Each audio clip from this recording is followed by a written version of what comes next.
it's actually like a monopoly in so many ways. No joke. It's authentic Toronto. You have a raccoon in the garbage can. That's like every night you'll see that, right? Yeah. So we made a scent that was to represent that part of Toronto. It was very, very emotional for me. But somebody came in and said that their partner had passed away. But they had created a perfume at Orris Labs and they wanted a perfume of their partner. And we had the recipient files. It's not just the product, right? It's just about the human connection. Everything takes time. I think that's something, I think we live in such a fast pace. Like I said, everybody wants it now. Like Amazon delivery, you want it the next day, right? So we were the first perfume making studio in all of Canada. Yeah, so have our guest here. If you'd like to introduce yourself. My name is Amira. So I am the owner of Orris Labs. We have custom perfume making boutiques all over pretty much the GTA and Niagara-on-the-Lake. Guests come in and then make their own custom perfume. We do mobile sessions. We do corporate events, bridal showers. Awesome. Yeah. So tell me, how'd you get into it? Well, I studied some chemistry, and from chemistry I got into perfumery. And then from there, it was just a lot of experimenting and sort of trying out different ideas. And just what clicked and what I was passionate about. Right? So for me, it's always been perfumes, and I was also giving the client something that's fairly priced. You know, you probably know in the world of perfumery, markups are extremely high. So I wanted to kind of introduce people, to this industry, but also price right fair. Yeah. And yeah, make sure people have a good time and they come in, and also build community as well. Yeah, I know you have your own product line, I believe, called Amira. Is that right? Well, it's not, I guess, not named after me, but under like Orris Labs umbrella. Yes. Yeah. We've started this, I would say more like end of last year, we sort of introduced it. Yeah. Yeah, so on perfume, like house blends, and we have some new things kind of launching soon. Interesting. Yeah, so tell me about, I know you started this during COVID. Correct me if I'm wrong. Yes, I think it was during COVID is when the idea we started. Okay, so what was the initial vision for Orris Labs as a brand? Or how did it, I guess, before you even developed the vision, what happened first? Well, first was just sort of learning perfumery, just getting all that knowledge. And then, during COVID, everybody was at home, and I was at home because I have two daughters. Yeah. So my youngest at that time was 2, so I was home with her and just experimenting and blending and talking to my team and taking out a course and thinking, what am I going to do with this, right? Perfumery in general, perfume market is very saturated. Yeah. But I wanted to do something different, something unique. And when I would tell people about my idea, they'll be like, why would anybody want to do this? They say just go to Shoppers and goes to the Bay when it existed and buy a perfume. But I did. And honestly, I know they say it's not just me, it's just my husband as well. If he was a huge, support, he said to me, do whatever you want, And I remember maxing our credit cards and, just going all in, right? And it's was scary, but, and there, you asked me, what was the vision? In the beginning, I think you have so many ideas, but there's no direct, I want to do this. This is it. You kind of just go with the flow and and that's how it was, to be honest with you. Yeah, and before that, did you ever, read about any brands or aspire? What was kind of, I guess, did you try and copy something, or you decided to just experiment? So we were the first perfume making studio in all of Canada. So we did this over here. Yeah. Now, in terms of perfume making in the Middle East, it's huge, right? And perfumes in general in the Middle East they're huge. And I was born in Saudi Arabia. I grew up in Saudi Arabia, and so I was always around scents and perfumery. It's always been a passion of mine. And it's very different over there because they use, oil-based perfumes. But over here, we just sort of, I guess, amped the idea. They just kind of made it our own, made it better, have sit-down sessions. So all of that was my brainchild. And we just sort of, and again, it grew organically, right? We started off with this. Okay, people want this. Okay, let's do this for them, Maybe we should have, event space for bridals. It just sort of all organically grew. Right. Yeah. Neat. And how would you say, I guess walk me through the journey of the growth so far as a brand, especially how you've noticed that at each, so correct me if I'm wrong now, you guys still have a really strong perfume making workshop aspect, and now you're looking to expand into selling products, right? So walk me through how, that's transitioning, or the different stages that you've had so far. We've been opening locations. Opening the locations, to be honest with you, if you had asked me like, last year, are you opening up a $9 location? I would have said no, no way. But again, it just happened, right? Like organically, and I mean, there's an opportunity as an entrepreneur, you weigh out the risk and, and you go for it, right? Yeah. Now in terms of like expanding, so I think any business knows that you have to diversify eventually, right? And you have to diversify. It's better in your own field than to go somewhere else and do it. So, I mean, yes, we're expanding and we're trying to really build a strong brand, and the products are the next step. And marketing it is a whole different story as well. So we're kind of just going into exploring and learning. Yeah. And also like customer feedback, I think over time has really been helpful for us. We really know what people like. They come to us and they've made thousands of perfumes. So I know, hey, like gourmand scents are gonna do well over here, the smoking scents are gonna. So I feel like that knowledge that we acquired, we can kind of implement and we can take it to the next level. Yeah, I was gonna say that if you were to compare your brand with a big brand, especially the higher ups, might be quite alienated from the customer, or as you guys talk with the customers directly, which helps you get live feedback. So I wonder, what do you notice as some of the main like feedback points that they give, apart from preferences in perfume? Or I guess that is the main thing. That is the main thing. But in general, I think they just like to have a scent that they've made, and everyone's body is different. So everyone's, so that when they put on their skin, it just smells different. It smells better. And it's a whole new connection, which is something you create, something that you buy. So I've been working as more of an emotional connection to the perfume. And also, we do, like I said, like bridal showers, right? We do a lot of like wedding scents, for example. So if you are making with a partner a wedding scent, now that perfume has LP that are bigger meaning, right? And you spray and you have that memory. I've had in the past, one person came to me and it was their father's leather bag, and they wanted to create a perfume that smells like that. So that was like very interesting for me, and we did that, and they got so emotional. And it's just like different stories. Honestly, I could like it's made me very emotional at times as well. Like we've had people show me their wedding books, albums, and Orris Labs perfume bottles in there because it's such a big part of their wedding, right? Yeah. And then like one of the biggest things, actually, I don't want that emotional. It was very, very emotional for me. But somebody came in and said that their partner had passed away, but they had created a perfume at Orris Labs, and they wanted that perfume of their partner, and we had the recipe and file. So like I was, so that stuff like that. I think it's more than just the product, right? It's just about the human connection, and that's why, like my team will tell me you should price this higher. And they know who they are. They'll like, your prices are too low. You should price it higher. You're this and that. I'm like, no, but for me, it's more than that. Like, I just, money is great, but you can't always chase money. You gotta have that connection, make people feel really special, and like, and make sure like everyone can actually, it's accessible to everyone, right? In some way. Yeah. Yeah, that's awesome. And I do wonder, what would you say is one of your favorite brands when it comes to, how they've presented themselves? I really like the niche perfume brands, like niche houses, and really like Arab perfumes. So I think some examples I'd love to hear. Like if you talk about like a generic brand, I think in general I would like, I'm not, I don't know, like I don't want to say, I don't want to like name a brand that I don't like and say something about them. Yeah. I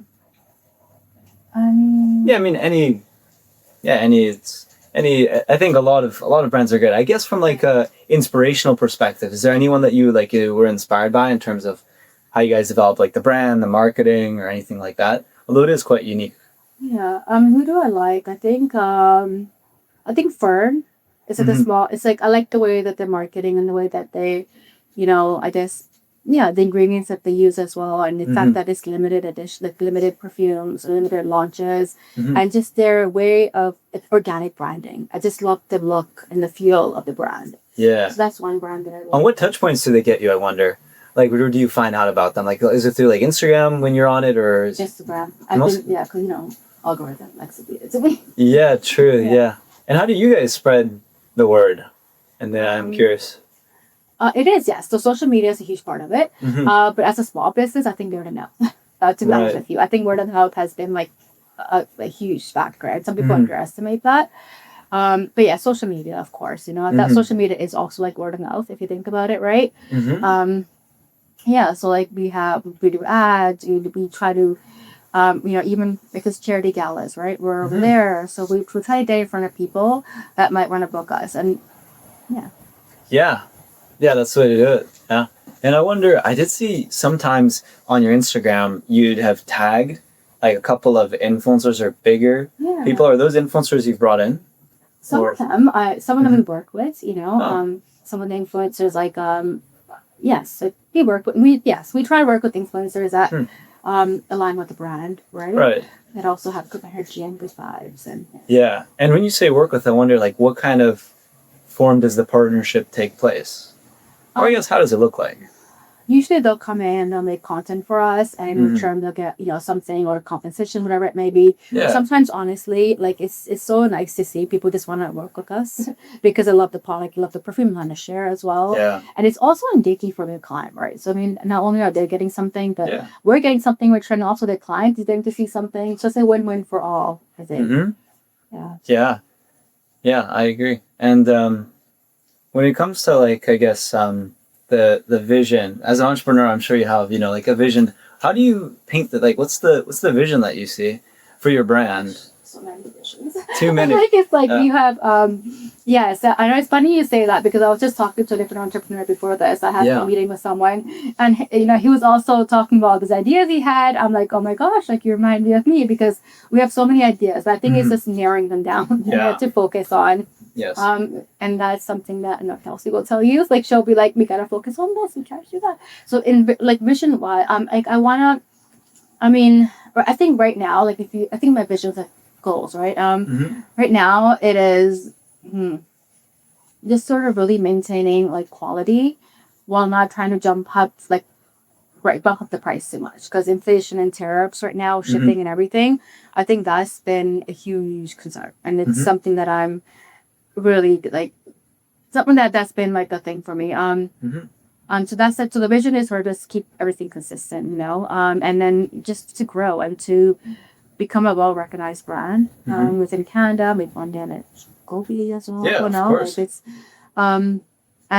and diversify, right? Like the products are one thing. We also have other ideas that we're working on that I don't want to say, but we're going to hopefully do that.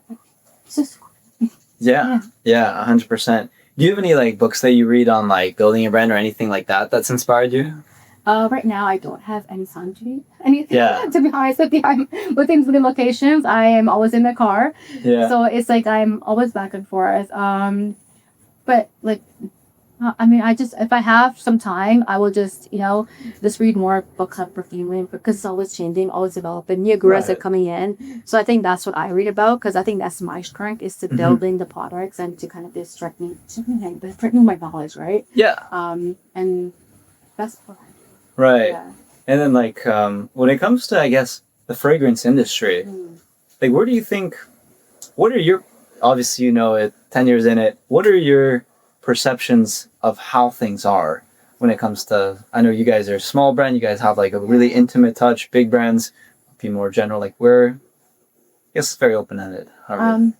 It's definitely like a monopoly, I feel like. Okay. In so many ways. No joke. But it's, it's just an amazing industry to get into. You learn a lot as you go.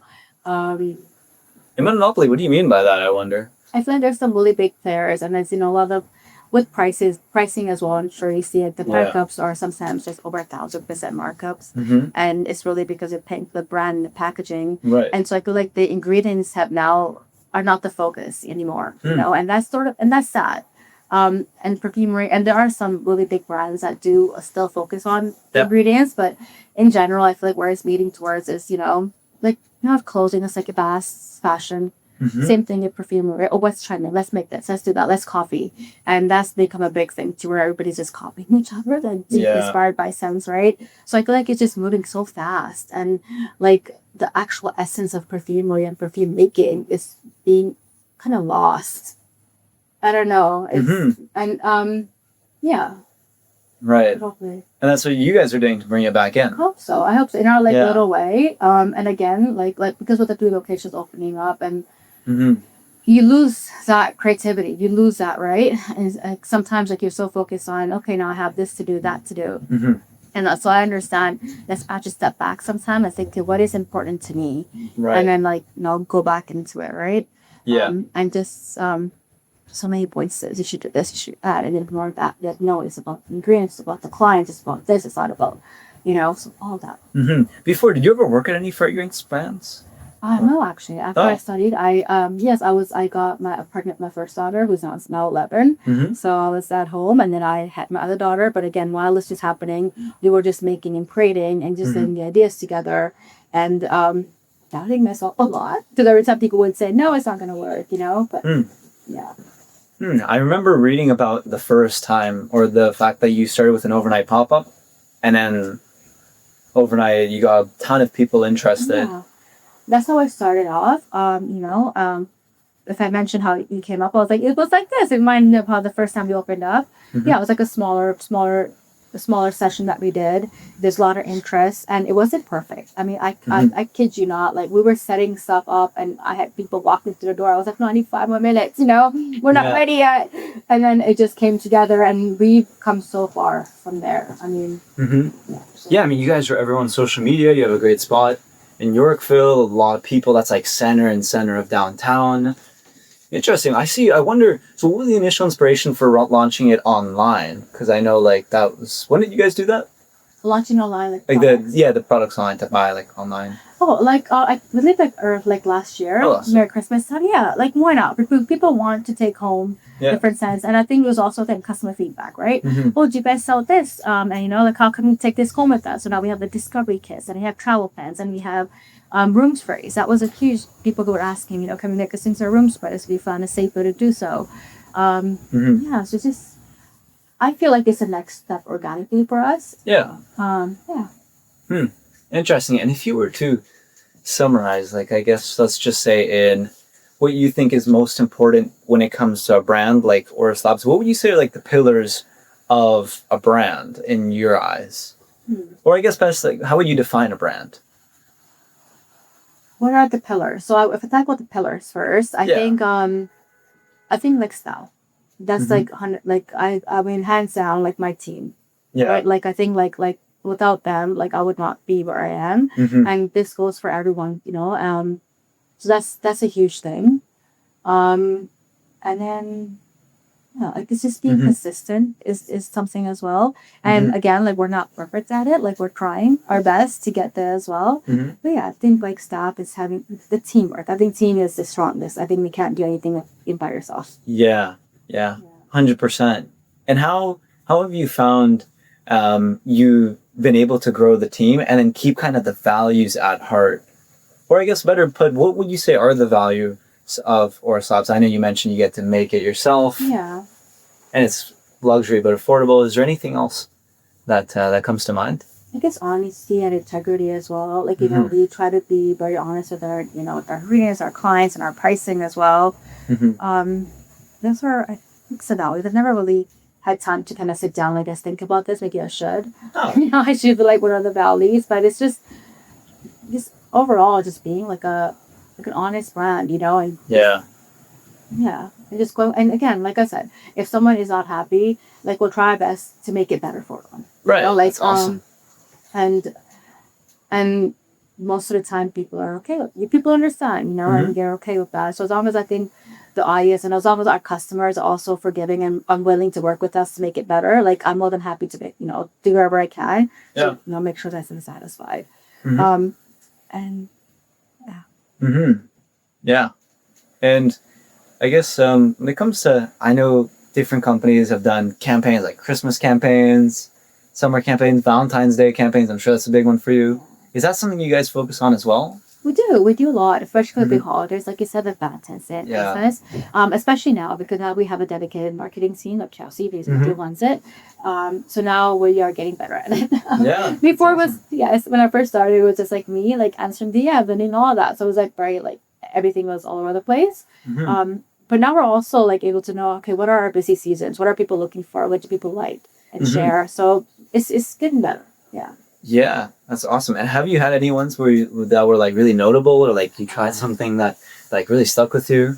I guess recently because FIFA just ended. We did a FIFA campaign where we have like a really cool video, and the idea was we have a really multicultural staff, and I love that about us. And they all spoke like in their own language, you know, like something about the FIFA sense that we have, and we made an ad, and I love that. I think we were just like, yeah, that was fun. And then you guys made an ad around that and had it like on your socials or. We had an ad running. Maybe Kelsey, we can send it over to you. You guys want to see it later. But yeah, the girls spoke something in like Spanish and French and English as well. And then we showed the studio space. And I think I want to do more of that. That was fun for me. Yeah. Even directing. I didn't know I would like that so much and just kind of see it come together. Oh, interesting. So you guys made like the skit and then you like put it on socials. You run it as like an actual ad as well? Or? Yeah, but sometimes we do, you know, especially like if it's something like so limited. Like FIFA was just like a month, right? So we have to get eyes out there right away. Yep. Yeah, and again, that was like testing out our products because that's a FIFA scent that we had for each country. So it was nice to do that. And hopefully we're planning on bringing up more events too. So like trial and error. Yeah, of course. And for like other brand directors that are listening, I wonder what would you recommend were like some of the things that worked or kind of or didn't work, or even I guess put differently. I think this would be help you just like make more sense. How do you use attribution for something like that to understand if it worked or the degree to which it worked? I don't. Well, to be honest with you, I know we know some things that work, but not everything you can track. Yeah. Right. So, I'm not sure. Like, that's a really tricky question because I'm not like I know things that we've done that has given us clients, but then we also do, like I said, the charity galas, and we'll have you never know who's in the room, right? Yeah. And that one person in that one room will give you like 10 more clients, and that clients will be. So it's honestly not everything is trackable, and But I think but I think staying away from like, the big publications where they're charging like 10K for an article, I don't think was necessary. Yeah. I think that money could be put to good use somewhere else. Yeah, 100%. And as an entrepreneur, what are kind of some pieces of advice you wish you would have, given yourself as you've, grown, or like just like some feedback that, you've learned over time? That everything takes time. I think that's something. I think we live in such a fast pace. Like I said, everybody wants it now. Like Amazon delivery, you want it the next day, right?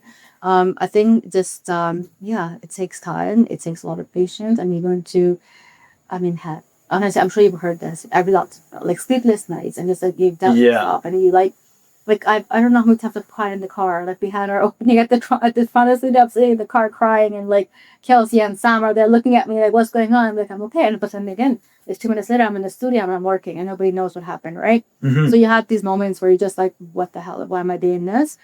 But then you just keep going, and it really does take time. And just don't let like every little negative feedback affect you. Yeah. And that will happen so much. We can't make everyone happy. That's really true. Yeah. In the beginning, because it's like your own little baby, so you would get like one person saying this, I'm like, oh my god, like what's happening? But like just hold the floor. Yeah, that's really well said. I wonder like is there any like from what you've noticed like misconceptions that people have in the fragrance industry? Because I know there's is there anything that people think which is like not really right? Oh, like one thing that's really common is like we want to smell coffee beans to neutralize their palate, and that's not something that we do. Like that's something that's generic. And one thing also is sometimes people want to again use it perfused out of way, but we tell them, hey, listen, we just blended this. You have to let it cure for a couple of days, couple of weeks sometimes. So again, having patience. I feel like it teaches you some patience. Yeah. Yeah, I wonder how did you come up with the idea of having it be as a workshop, as a perfume making workshop, instead of selling perfumes? Again, it's just something different that I wanted to do, right? Yeah. I felt like the world of perfume making, when I first started, again, like we were the first ones, it was very, no one could access this knowledge, or like, it was very difficult to do so, right? So I just wanted to make it easier and just kind of, I guess, teach people what I know in a different way. And because like, I'm so, like, I love it. This is what I love to do. So I just thought, why not share it, right? Yeah. Yeah. And even in the beginning, like when we put like our first workshop we had, like in my mind, when I remember, it's like I just know this goes that much, and we had to actually like build and create a formula the staff can now use, right? So we had to just like implement these little things, like, it was just, yeah. Yeah. That sounds like a lot. Well, it's fun, but it was quite just fun. like, yeah, it's just like, it was just so, yeah, it was that piece, yeah.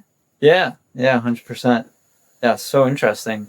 And I wonder, like, what does your normal week look like? Like, you mentioned lots of locations. Asking the normal week, I don't know. I can't tell you. It's so different. I'm like, what did I do? It's every week. It's so every day is so different. Yeah. I mean, like in the morning. So I like to get up early in the morning. So I know a lot. Like 4 or 5. Yep, same here. Yeah, we have to, and then I'll okay. So before I used to actually, because Toronto studio it's hard to get downtown in traffic. So I used to get up around 4, around 3:30, and to get Toronto ready to get them prepared. I used to go back home. I have 2 kids, so I used to get them ready for school, and then send them off, and then I start doing my emails, and then from there, just the day is just nonstop. When I'm at the studio, I have meetings pretty much throughout the day, back to back. I'm blending, I'm creating, I'm filling orders. And the offsite events, but now I try to delegate a little bit more. Before I used to run a lot of, like, do sessions myself, but now I have good managers. I have a good team that can take that on. Unless I'm really eager if this is special events, and then I'll go in. Like tomorrow we have an event for Museum Toronto, so I'm going in myself. Oh, that's awesome! How does that work? That partnership? Yeah. Oh my gosh, that was so fun. It's like the funnest. I love that because so they have as a Toronto Museum. Let's check it out actually. Yeah. It's really cool. So they have a exhibition, everything Toronto, so history of Toronto, and we are creating scents for them inspired by Toronto. So we have 10 scents that kind of represent different eras, I guess. And so that's been so fun. Wow, is that being hosted at the museum? How did that partnership come about? That's very interesting. We've done a few of those. We went to Avocado Museum where we did something with them. Again, it was very organically and word of mouth. We did the Bemishie Museum as well. We managed that sessions over there. I think perfume making, there's so many different ways you can connect it. We've done things with like wineries as well. And yeah, I think people know that we deliver. Someone comes to me, and one thing we specialize in also is like custom curated scents, right? Yeah. And so if you're looking for something for Toronto, for example, we'll give you exactly what you're looking for. That goes with your theme, what goes with the exhibition. Right. So and I also like to have a little bit of comedy. That's awesome. Yeah. But tell me about that. What do you mean by that? Cool. I feel like you have to be kind of, willing to kind of joke, right? So anyway, so like for the Toronto scent, for example, we have one that's like a raccoon. Like garbage scents, because those are very common. Yeah, so I mean, and people like that. I don't know if they like it. When I was making it, I almost wanted to vomit. Okay, like it was that because but then it's part of Toronto, right? Yeah, true. It's authentic Toronto. It's authentic Toronto. Yeah, a raccoon in a garbage can. That's like every night you'll see that, right? Yeah. So we made a scent that was to represent that part of Toronto. And so like doing a little bit of comedy, right? We have Wow, that's so cool. Who do you follow any influencers on like any media or any like? We have followers that we follow, but. Like, I guess personally, like, do you have any like influencers that you like? Really, I don't really have like time. Honestly, very honestly, like there's no time to like follow and do that. But once in a while, like I'll TikTok, I'll scroll, and people come on the feed if that's what you mean, and like I'll give some inspirational things, and like okay, do that. Yeah, like I wonder, have you seen like I know you mentioned you have some of the influencers. Have they mostly found out about you guys through reaching out to you, or did they, I think a little bit of both. I think it's like 50-50. Some reach out to us and some we reach out to that we really love. Like just a little bit of both, I think. Interesting. Because I know there's some brands where, someone aspires or looks up to an influencer, like, like soccer brand Ronaldo, and they try and like get him. And we've seen like partnerships like that are really interesting. Have you ever imagined something like that, like partnering with like a mega influencer? I would love that. Who's your favorite out of like celebrities? Oh my god, I'd love it. I don't know if I'm a celebrity. Oh my gosh. I mean, I don't know if Keanu Reeves also worked with us. I don't know if that's his thing about it all. But one thing, like we did something with the Toronto Maple Leafs, which is huge thing for us. Yeah. So that was like on top of my list. I never thought I would be able to do that. But again, we did like a mobile event for them, and like how did that work? That was fun. I mean, we did it for the wives, and it was fun. You know, celebrities. I mean, hey, I would pay my loss. No, I'd be more than happy to. Like, and also, why not? I mean, anybody, I'm down. Yeah. Yeah, the Maple Leafs. So you guys had like a pop up at one of the games. So? No, we did like an event for their community and their stuff. It was soccer. Like it was soccer is in my brain because soccer just ended. It's in everyone's. FIFA games, but like the hockey players and all their like partners came and they sent for them. We had the coaches there. Oh wow! Wow, that must have been great content, right? Like, take that content, post it everywhere. Yeah.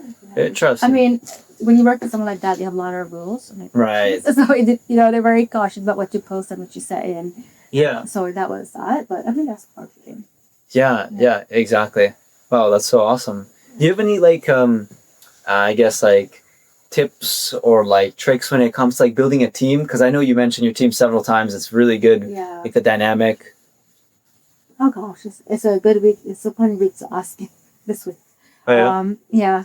But it's I mean, I think communication is really great.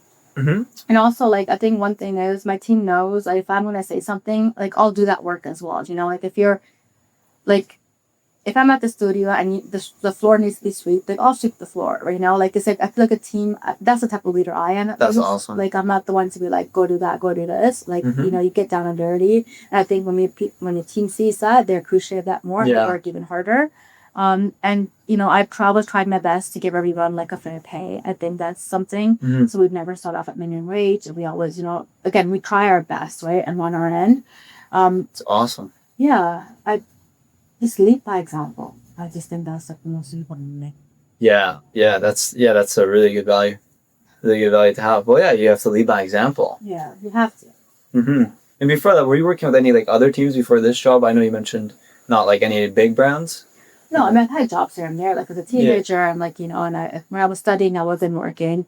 I've worked for like our dad where I was a manager when I was like younger, you know, did coffee shop, like, you know, all these little jobs. But and you learn a lot though. You learn about what kind of leaders like you look up to and who you want to listen to, or you take it from there, right? And like I tell my team, like they have to also communicate with each other as well and communicate with me. And you know, if I'm making something wrong, I want their feedback. I think one of the most important things was in the beginning, I ran all the sessions myself.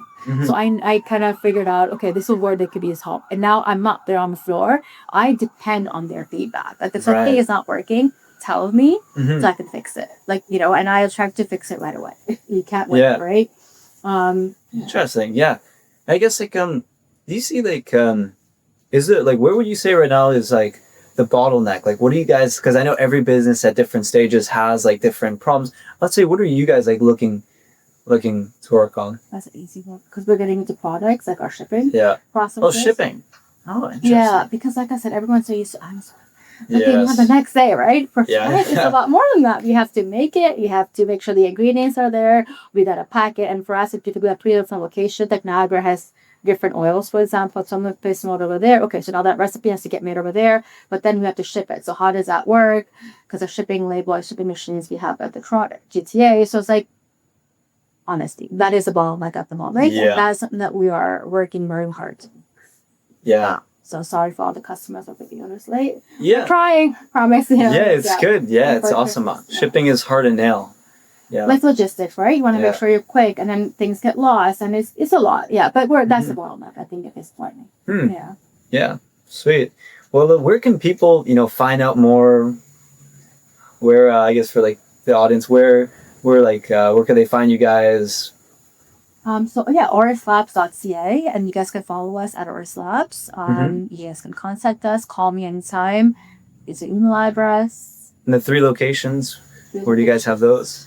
So Niagara-on-the-Lake, we're on the main strip, and then we're on Yorkville, just State Street, at the corner of Davenport and Yorkville, and then Mississauga, Lake Shrimp Port Credit.